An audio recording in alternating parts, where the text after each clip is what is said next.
Assalamualaikum Pak. Waalaikumsalam warahmatullahi wabarakatuh. Oke, selamat siang Pak. Di sini saya Ardiansah selaku calon guru penggerak angkatan 6 dari Kabupaten Asahan ingin berbincang dengan Bapak tentang pengambilan keputusan berbasis nilai-nilai kebajikan sebagai pimpinan. Sebelumnya Bapak boleh memperkenalkan diri dulu Pak. Baik, terima kasih. Assalamualaikum warahmatullahi wabarakatuh. Assalamualaikum. Selamat pagi dan salam sejahtera kita semua. Baik, sebelum berlangsung dalam kegiatan interview yang dilakukan oleh salah satu daripada PDT atas nama Bapak Ardiansah SPD, itu yang bertugas di IPTD di negeri 018439 Sentang, Kecamatan Kisaran Timur, Kabupaten Asahan. Saya perkenalkan diri sebelum berlangsung kegiatan ini. Saya atas nama Tukiman PD tugas sebagai Kepala PTD di negeri 018439 Sentang, Kecamatan Kisaran Timur, Kabupaten Asahan, Provinsi Sumatera Utara. Silakan. Baik Pak, mengenai pengambilan keputusan berbasis nilai-nilai kebajikan sebagai pimpinan, saya mau bertanya kepada Bapak, pernah nggak Pak ada kasus di mana ketika Bapak mengambil suatu keputusan, Bapak dilema untuk mengambil keputusan seperti apa? Apakah keputusan ini akan berpengaruh positif atau negatif terhadap kasusnya itu? Gitu, Pak. Ya, terima kasih. Kita sebagai pimpinan di suatu lembaga atau suatu sekolah, ini barang tentu setiap di dalam memimpin suatu lembaga tersebut pasti akan menghadapi suatu dilema, di mana dilema tersebut harus kita hadapi dan harus dapat kita selesaikan atau kita atasi.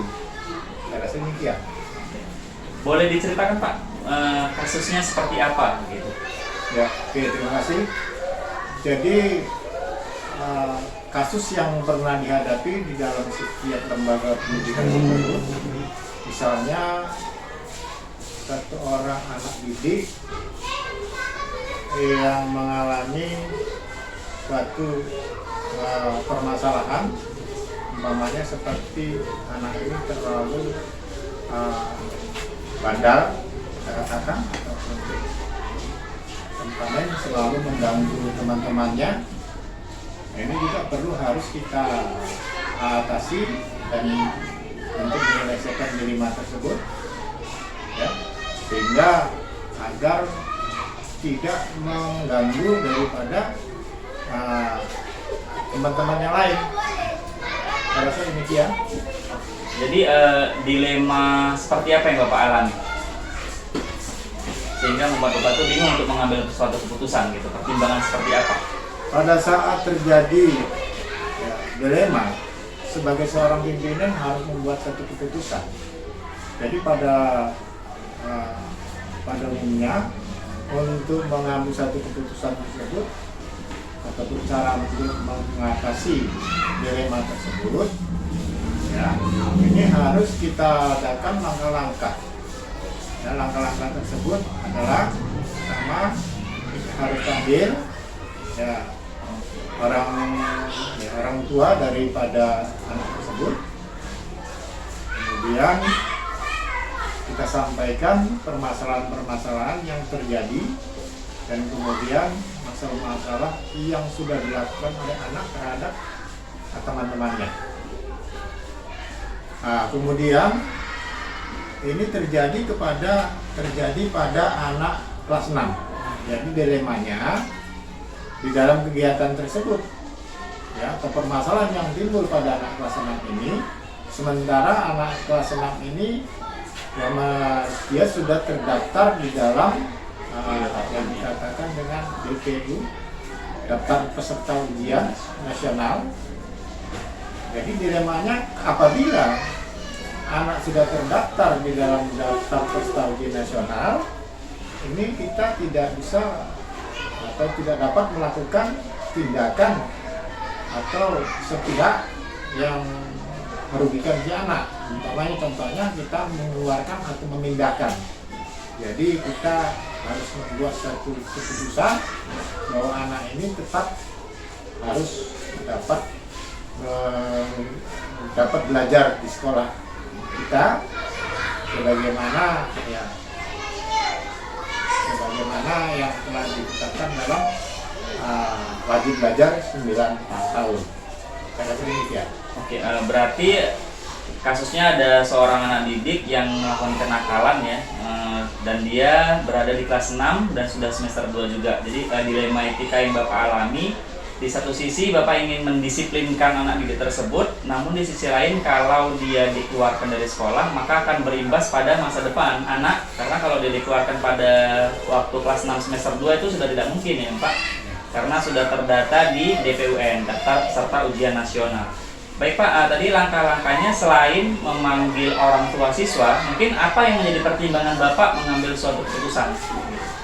Jadi pertimbangan di dalam mengambil suatu keputusan, yang pertama kita harus mempertimbangkan kepada untuk jangka panjang masa depan si anak.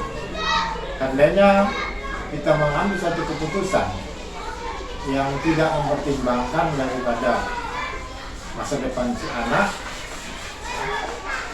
alangkah kita memberikan satu hukuman kepada si anak yang sifatnya memvonis, ya, yang memutuskan satu cita-cita si anak untuk kedepannya.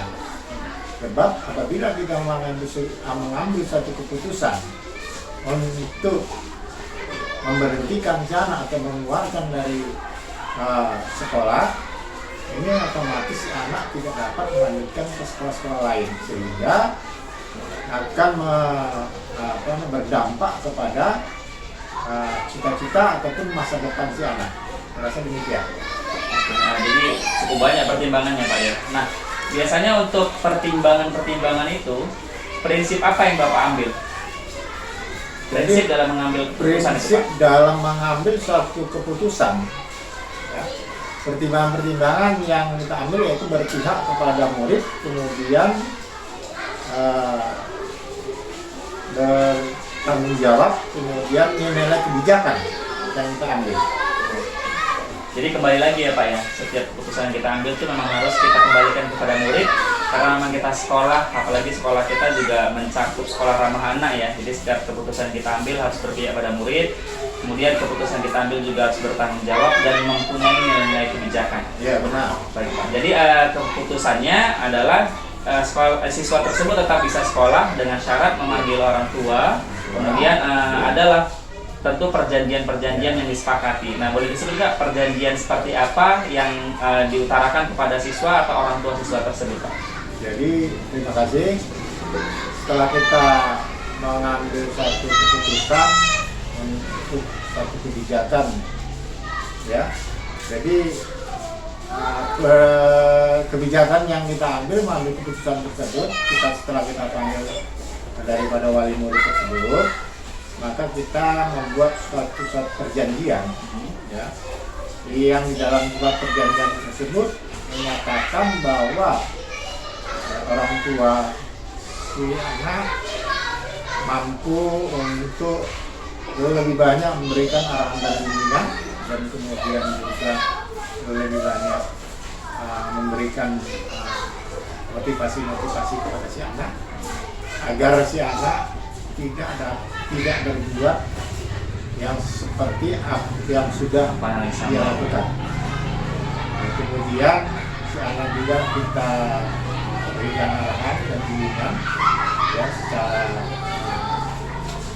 persuasif, secara rutinitas kepada si anak, dan perlu juga kita berikan perhatian khusus terhadap si diri anak.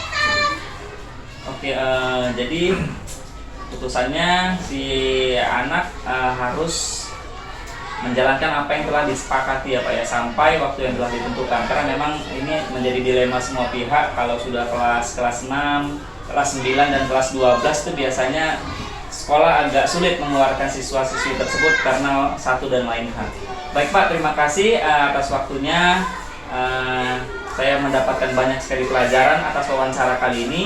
Semoga kedepannya kita semua dapat menjadi pemimpin pembelajaran yang baik, yang dapat mengambil suatu keputusan dan tidak merugikan pihak manapun. Baik Pak, terima kasih ya Pak atas waktunya.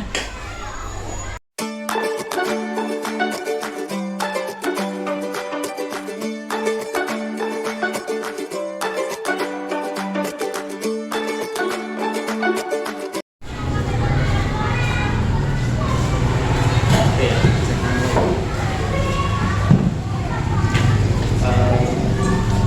Selamat siang Ibu Rani. Iya, Pak. Boleh minta waktunya sebentar ya Bu ya?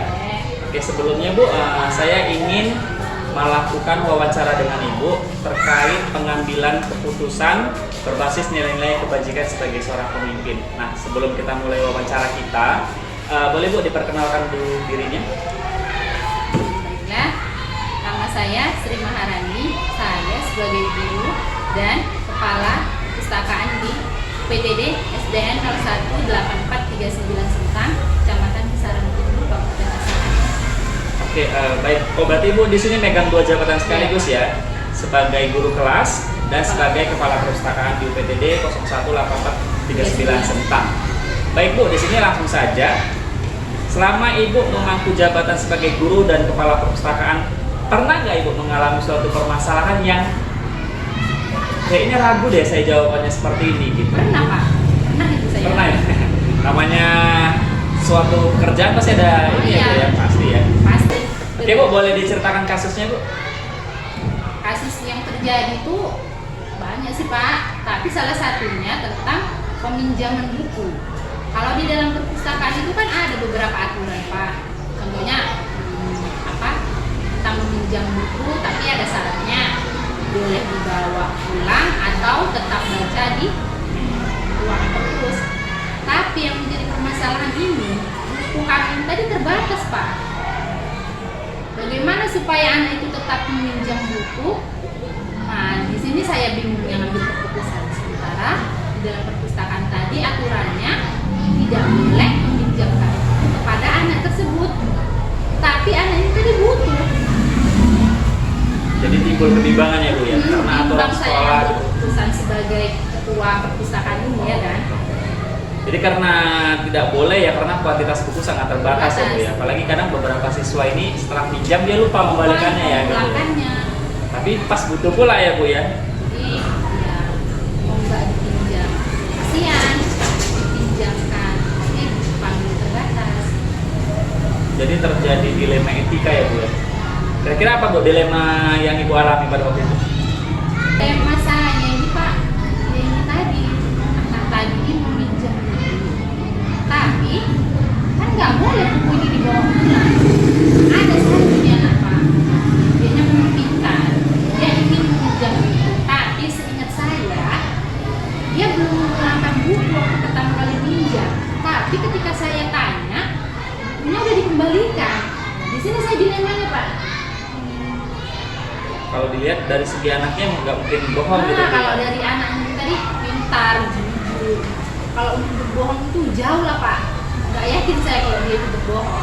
Tapi itu tadi Pak, dia sama buku tadi ini. Jadi saya pun mau memberikan pinjaman. Tapi karena yang tadi aturan kembali ke aturan tadi nggak boleh meminjamkan. Satu sisi tadi Pak, saya berbuat adil.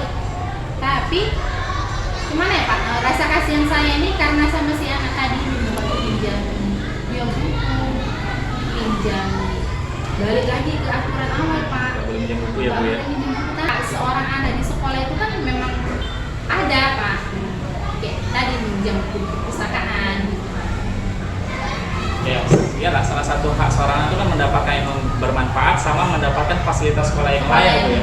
Salah satunya tadi tuh meminjam buku gitu ya. Jadi terakhir keputusan apa yang Ibu ambil? Terakhirnya saya panggil dulu dari saya lah Pak, saya sebagai ketua perpustakaan yang Pak. Lalu yang kedua saya panggil dulu guru kelasnya, saya panggil orang tua murid anak ini tadi dan murid itu sendiri saya panggil. Mereka buku yang semalam itu seperti yang yang kurang dipinjamkannya itu tadi belum dipulangkan, saya tanya lagi. Oke. Terakhirnya dikasih atau tidak, Bu? Akhirnya ya dikasih Pak, karena itu tadi ada rasa kasihan saya, si anak ini tadi jujur. Jadi atas beberapa pertimbangan kan akhirnya Ibu kasih nih. Nah, biasa untuk mempertimbangkan atau mengambil keputusan itu prinsip apa yang Ibu ambil? Prinsip yang saya ambil tadi, pertama berpihak dulu pada murid, yang kedua tanggung jawab dulu sama murid itu tadi ya kan. Kita kasihlah poinnya tadi, kalau dia minjam lagi, kalau misalnya hilang ataupun saya yang lupa, apa dianya? Keputusannya apa? Boleh di fotokopi atau diganti. Dan terakhir dia memiliki nilai-nilai kebajikan. Jadi ya benar sekali ya Bu. Kita kadang sebagai guru kembali lagi ya Bu ya, keputusan yang kita ambil itu harus berpihak pada murid. Ya. Kemudian kita juga harus melatih tanggung jawab si anak sejak dini pada memiliki nilai-nilai kebajikan. Oke.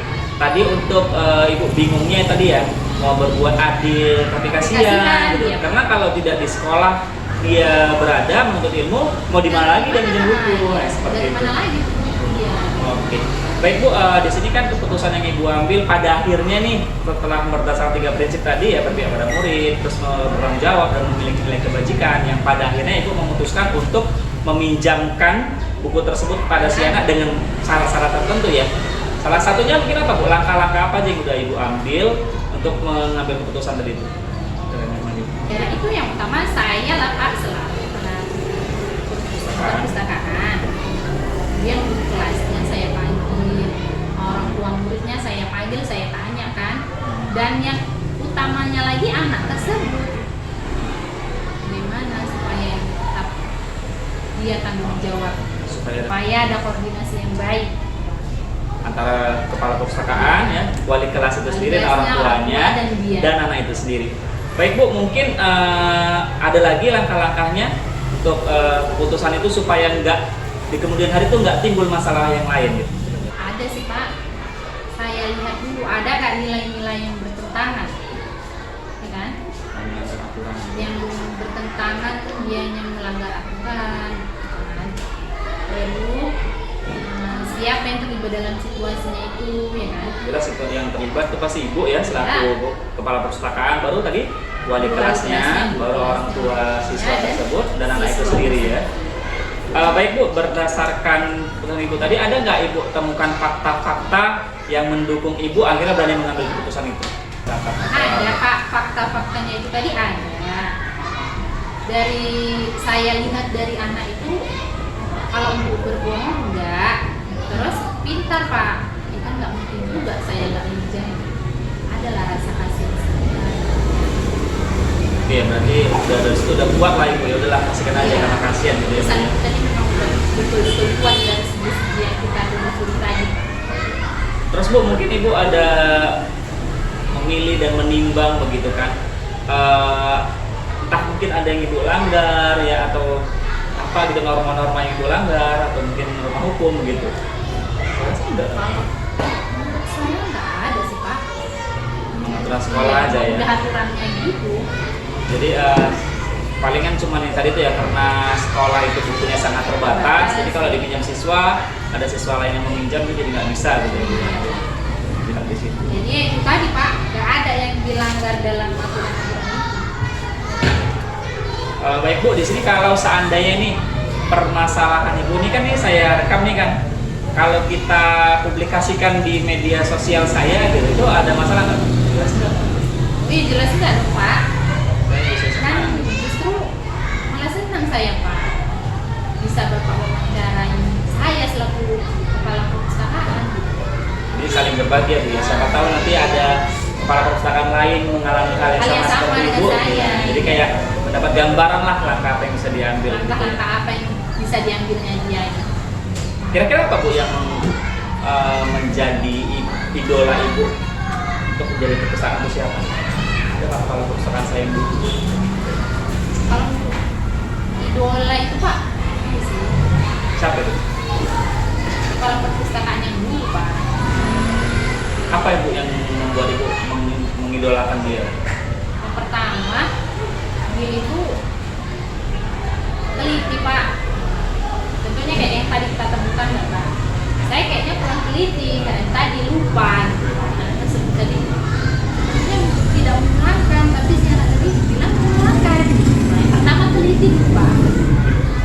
Bisa jadi gambaran saya bisa jauh lebih baik seperti dia. Kedua, rapi. Tapi memang pula kan perpustakaan kita ini kan terbatas pak bukunya, jadi memang rapi. Jadi intinya tadi Bu boleh ditekankan keputusan yang ibu ambil apa, terus atas dasar apa? Pesan saya tadi, saya pinjamkan buku itu tadi pak karena ada rasa kasihan saya. Kasihannya bukan karena yang lain, karena memang anak itu tadi pintar, jujur, jauh dari kata berbohong pak. Itu yang keputusan saya ambil. Tapi Dengan syarat dia harus bertanggung jawab. Bila buku itu tadi hilang lagi atau tidak dipulangkan, dia harus menggantinya dengan cara fotokopi buku itu tadi, atau beli di mana yang ada tentang buku itu, biar ada tanggung jawabnya.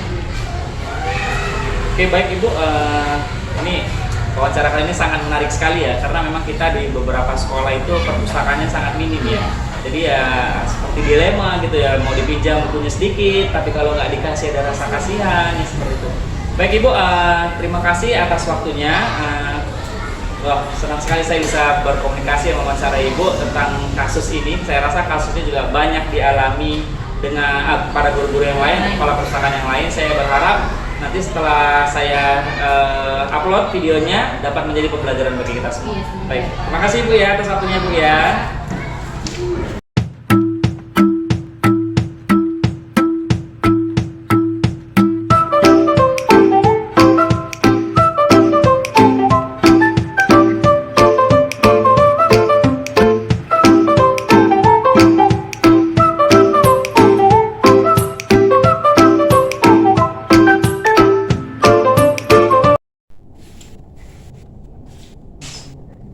Itu ini bahasa sana ya Bu ya?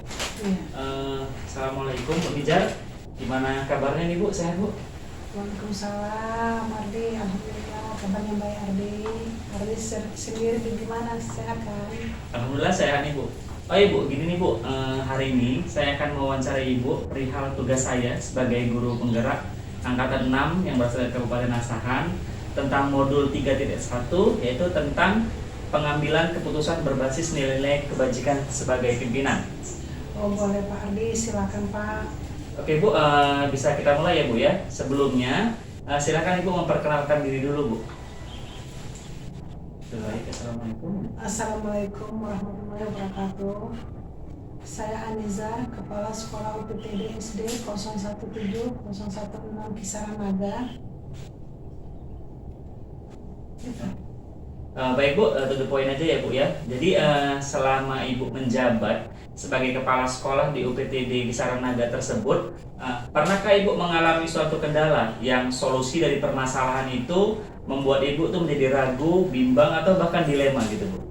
Oh pernah Pak, tentu saja setiap pekerjaan pasti memiliki permasalahannya sendiri ya Pak. Oh ya Bu, mungkin boleh diceritakan seperti apa kronologi permasalahan Ibu tadi? Jadi gini Pak, setiap kali penerimaan siswa baru, kadang saya selaku kepala sekolah itu suka bingung dan dilema Pak. Dilemanya saya itu pada tentang peserta didik baru yang belum cukup umur. Jadi kan Pak, ada aturan di mana siswa yang akan masuk ke jenjang sekolah dasar itu akan harus berumur paling rendah 6 tahun. Nah di sini Pak bingungnya saya terkadang orang tua dan bahkan anaknya itu sendiri tetap ngotot untuk masuk ke jenjang SD Pak. Padahal umurnya kurang 2 atau 3 bulan. Itulah Pak yang membuat saya bingung. Oke, jadi kasusnya seperti itu Bu ya. Jadi unik juga itu Bu. Iya, begitulah Pak. Jadi pada kasus Ibu di atas, dilema apa yang Ibu alami? Yang dilema yang saya hadapi itu Pak, di satu sisi saya sangat ingin meluluskan calon peserta didik tersebut, namun di satu sisi saya seperti melanggar aturan yang ada tentang persyaratan penerimaan siswa baru. Jadi saya pikirkan adalah permasalahan jangka pendek lawan jangka panjang apa. Oke, baik Bu. Jadi untuk mengatasi permasalahan tersebut, apa yang akan Ibu lakukan? Yang pertama yang akan saya lakukan adalah berbincang secara intens kepada calon wali murid saya tersebut perihal tentang anaknya. Saya akan mengajukan beberapa pertanyaan seperti apakah anaknya sudah melaksanakan pendidikan sebelum seperti lulus TK atau PAUD. Jika sudah, apakah wali murid tersebut bersedia untuk meminta surat keterangan dari psikolog atau psikiater agar anak dapat lulus di sekolah yang saya pimpin. Dan yang terakhir, saya akan mengetes pengetahuan calon murid saya tersebut apakah sudah mengenal huruf atau sudah bisa membaca. Oke, baik. Jadi Ibu akan menanyakan apakah anaknya sudah melaksanakan pendidikan sebelumnya ya, seperti lulus TK atau PAUD, kemudian wali muridnya bersedia nggak untuk meminta surat keterangan dari psikolog atau psikiater agar anaknya bisa diluluskan di sekolah yang Ibu pimpin. Dan yang terakhir, Ibu pasti akan mengetes apakah siswa tersebut sudah kenal huruf atau mungkin sudah bisa membaca begitu. Iya, benar sekali Pak. Lalu apa yang akan menjadi pertimbangan Ibu dalam mengambil suatu keputusan? Yang menjadi pertimbangan saya dalam mengambil keputusan adalah satu, keputusan yang saya ambil haruslah berpihak pada murid. Yang kedua, bertanggung jawab terhadap segala konsekuensi dari keputusan yang saya ambil. Yang ketiga, haruslah berdasarkan kebijakan-kebijakan universal. Dan terakhir, berpikir tentang hasil akhir keputusan saya tersebut. Oke, baik Bu. Langkah-langkah apa yang akan Ibu ambil dalam pengujian? Apakah keputusan yang Ibu ambil itu sudah benar-benar tepat? Langkah-langkah yang akan saya ambil dalam pengujian apakah keputusan saya tadi sudah tepat, yaitu saya akan cari apakah keputusan saya itu bertentangan dengan norma atau aturan hukum atau tidak. Yang kedua, saya akan tentukan siapa saja yang akan terlibat dalam keputusan saya. Tentu saja dalam hal yang terlibat adalah saya selaku kepala sekolah, guru, wali murid, dan calon murid itu sendiri. Sebelum saya mengambil keputusan, saya telah mengumpulkan fakta-fakta yang sesuai mendukung keputusan saya tersebut. Tidak adanya pihak-pihak yang saya rugikan dan tidak ada peraturan atau norma-norma yang saya langgar. Jadi semuanya harus sesuai dengan prosedur yang ada. Dan jika di kemudian hari permasalahan saya ini diketahui oleh orang lain dan menjadi viral, maka saya tidak akan merasa risih dan bersedia mengklarifikasi sesuai dengan kejadian sebenarnya. Mementingkan jangka panjang dan masa depan calon murid saya tersebut, memastikan bahwa keputusan saya itu benar-benar tepat. Begitu Pak. Oke, baik Bu. Wow, jadi ada banyak sekali ya Bu yang harus dipikirkan untuk mengambil sebuah keputusan. Nah, untuk hari ini luar biasa sekali saya mendapatkan pelajaran yang sangat berharga sekali dari Ibu hari ini. Sekali lagi terima kasih banyak Bu sudah mau berbagi ilmu dengan saya perihal kepemimpinan yang Ibu lakukan di sekolah yang Ibu pimpin. Ya, sama-sama Pak Ardi. Oke, terima kasih Bu. Permisi ya Bu ya. Hati-hati Pak Ardi.